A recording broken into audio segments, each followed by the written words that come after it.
नमस्कार, आप देख रहे हैं आचरण न्यूज। मैं हूं आपके साथ दीवा शर्मा। आइए जानते हैं आज की कुछ बड़ी खबरें। कृषि कानूनों को लेकर दिए गए बयानों पर कंगना ने जताया खेद। वक्फ बिल पर आए 1.25 करोड़ से ज्यादा फीडबैक।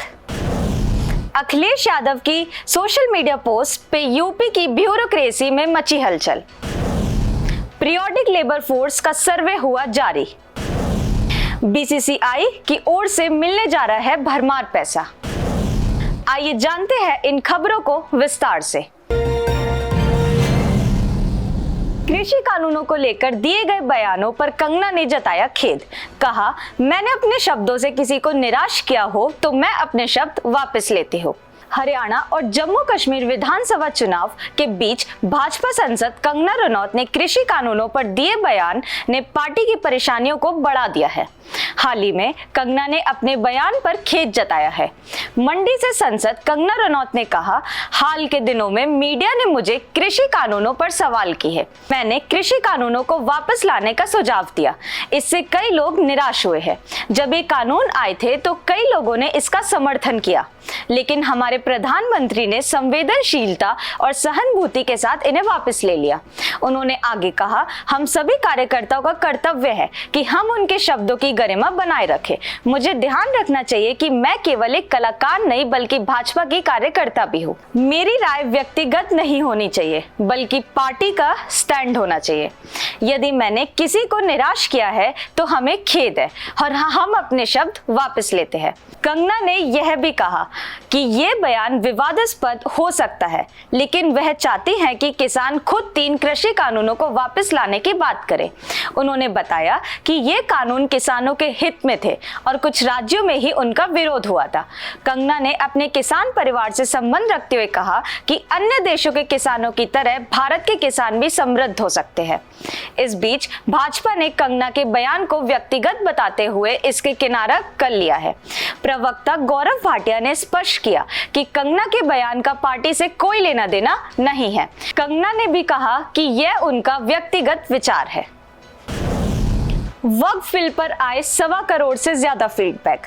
भाजपा सांसद ने जताई चिंता। भाजपा सांसद निशिकांत दुबे ने वक्फ बिल पर मिले 1.25 करोड़ से ज्यादा फीडबैक को लेकर चिंता व्यक्त की है। ये बिल 8 अगस्त को संसदीय कार्य और अल्पसंख्यक मामलों के मंत्री किरेन रिजिजू द्वारा लोकसभा में पेश किया गया था। कांग्रेस और समाजवादी पार्टी समेत कई विपक्षी दलों ने इसे मुस्लिम विरोधी करार दिया, जिसके बाद बिना किसी चर्चा के इसे जॉइंट पार्लियामेंट्री कमेटी जेपीसी को भेजा गया। जेपीसी ने इस बिल में सुधार के लिए सुझाव मांगे थे, लेकिन दुबे ने फीडबैक की संख्या पर सवाल उठाते हुए कहा कि ये आंकड़े चौंकाने वाले हैं और इसमें अंतर्राष्ट्रीय साजिशें शामिल हो सकती हैं, जिसमें आईएसआई और चीन का हाथ हो सकता है।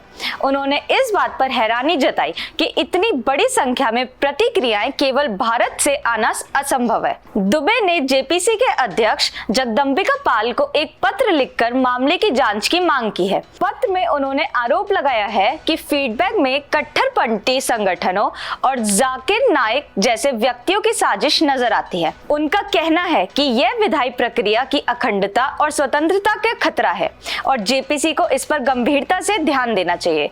इस स्थिति ने न केवल राजनीतिक हलकों में चर्चा को जन्म दिया, बल्कि यह भी सवाल उठाया है कि क्या इस प्रक्रिया में बाहरी तत्वों का हस्तक्षेप हो रहा है। अखिलेश यादव की सोशल मीडिया पोस्ट से यूपी की ब्यूरोक्रेसी में मची हलचल। बीजेपी और बीएसपी चुप। उत्तर प्रदेश के पूर्व मुख्यमंत्री और समाजवादी पार्टी के राष्ट्रीय अध्यक्ष अखिलेश यादव ने एक संदिग्ध चोरी के मामले पर टिप्पणी की है, जो न केवल सियासी बल्कि ब्यूरोक्रेसी के गलियारों में भी चर्चा का विषय बना हुआ है। इस चोरी की कोई एफआईआर नहीं हुई है और न ही इस पर सार्वजनिक चर्चा हो रही है। फिर भी इस मामले को लेकर अफवाहें तेजी से फैल रही है। एक समाचार पत्र की कतरन साझा करते हुए कन्नौज के सांसद अखिलेश यादव ने लिखा, रिश्ता ये हमजोली सा है, चोर के घर में चोरी सा है।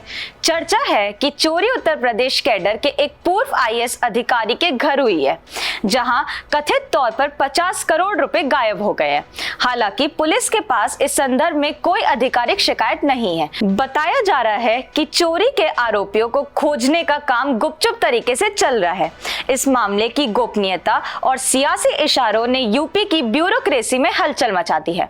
अखिलेश यादव की पोस्ट ने इस चर्चा को और तेज कर दिया है, जिससे सत्ताधारी दल और विपक्ष की प्रतिक्रिया का इंतजार हो रहा है। ब्यूरोक्रेसी में इस मामले को लेकर कयासों का दौर जारी है और लोग जानना चाहते हैं कि अखिलेश का इशारा किस ओर है। दिलचस्प बात यह है कि बीजेपी और बसपा ने अभी तक इस संदिग्ध चोरी के मामले में कोई प्रतिक्रिया नहीं दी है।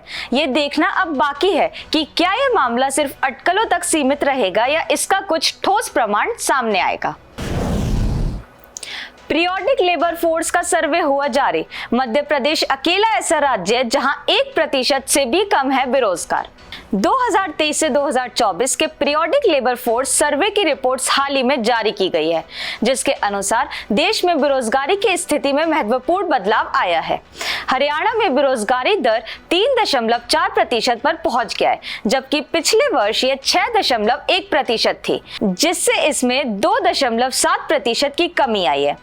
यह गिरावट देश के अन्य राज्यों के मुकाबले सबसे अधिक है। हालांकि गोवा में बेरोजगारी दर सबसे अधिक 9.7% है, जबकि केरल में यह 7.2% है। सर्वे में यह भी सामने आया है कि मध्य प्रदेश एकमात्र ऐसा राज्य है जहां बेरोजगारी दर 1% से कम है। इसके बाद गुजरात और झारखंड का स्थान है। देश की औसत बेरोजगारी दर 3.2% है और 25 राज्यों तथा केंद्र शासित क्षेत्रों का लेबर पार्टिसिपेशन रेट राष्ट्रीय औसत से अधिक है। सिक्किम में लेबर पार्टिसिपेशन रेट 60.5% है, जो कि सबसे अधिक है। यहाँ महिलाओं की भागीदारी 55% और पुरुषों की 65% है। दूसरी ओर बिहार इस मामले में सबसे निचले पायदान पर है, जहाँ ये केवल 29% है।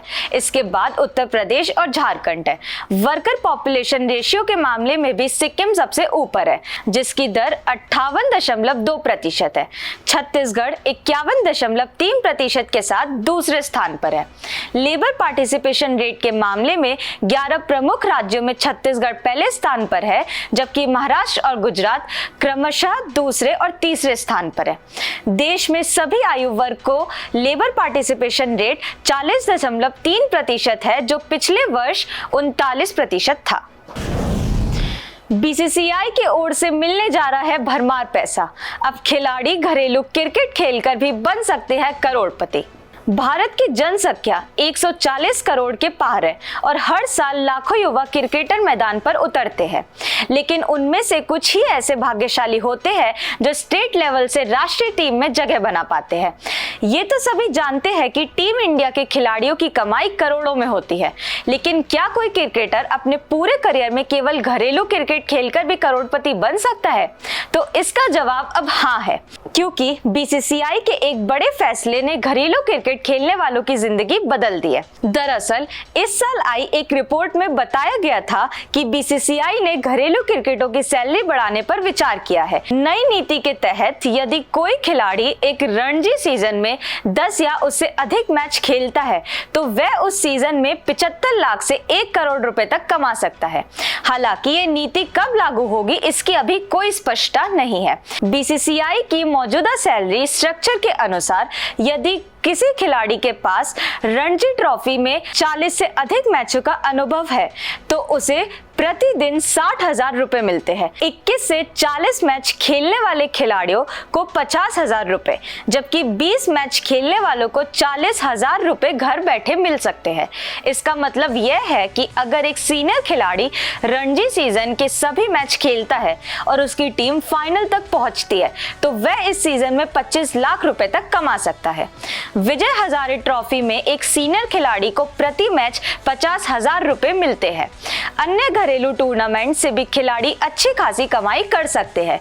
तो मौजूदा वेतन प्रणाली के तहत कोई एक सीजन का करोड़पति तो नहीं बन सकता, लेकिन 3 से 4 सीजन नियमित खेलने पर उसकी कुल कमाई करोड़ों में पहुंच सकती है। देश दुनिया की सभी खबरें देखने के लिए जुड़े रहिए आचरण न्यूज से। आचरण न्यूज, हर कदम आपके साथ।